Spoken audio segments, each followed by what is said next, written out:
একবার হযরত সাইয়েদুনা শায়েখ সুলাইমান জাজুলি রাহমাতুল্লাহি তাআলা আলাইহি তিনি এই ঘটনাটি নিজেই বর্ণনা করেন যে আমি একবার এক সফরের মধ্যে যাচ্ছিলাম। কোনো এক স্থানে নামাজের সময় হয়ে গেল এবং আমি একটি স্থানে একটি কূপ দেখলাম, যেই কূপ থেকে পানি উঠিয়ে অজু করব, কিন্তু সেই কূপ থেকে পানি উঠানোর জন্য যে বালতি কিংবা রশির প্রয়োজন ছিল তা কিছুই ছিল না। তিনি খুবই চিন্তিত হয়ে গেলেন কিভাবে সেই কূপ থেকে পানি উঠাবে এবং অজু করবে।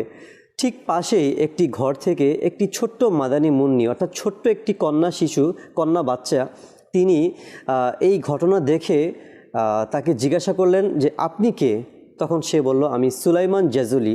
তখন বাচ্চা মেয়েটা তার মুখে এই নাম শুনেই খুবই অবাক হয়ে গেল এবং বললে আচ্ছা আপনি সেই সুলাইমান জাজুলি রহমতুল্লাহ আলাই যার প্রসিদ্ধি সারা চারদিকে বেরিয়ে উঠছে, আর আপনার এই অবস্থা যে আপনি সামান্য কূপ থেকে পানি বের করতে পারছেন না। তখন এই কথা বলেই সেই ছোট্ট মেয়েটি কূপের মধ্যে তার থুতু নিক্ষেপ করলেন, সঙ্গে সঙ্গে সেই কূপ থেকে পানি উপরের দিকে উঠে আসলো এবং সেই পানি দিয়ে সুলাইমান জাজুলি রহমতুল্লাহ আলাই অজু করে নিলেন। অজু তো করে নিলেন, কিন্তু তিনি সারপ্রাইজড হলেন যে এই ক্ষমতা কিভাবে তার অর্জিত হলো।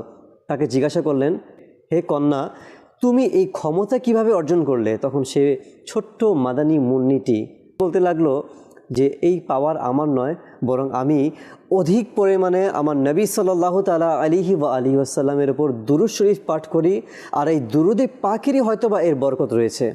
সুবহানাল্লাহ।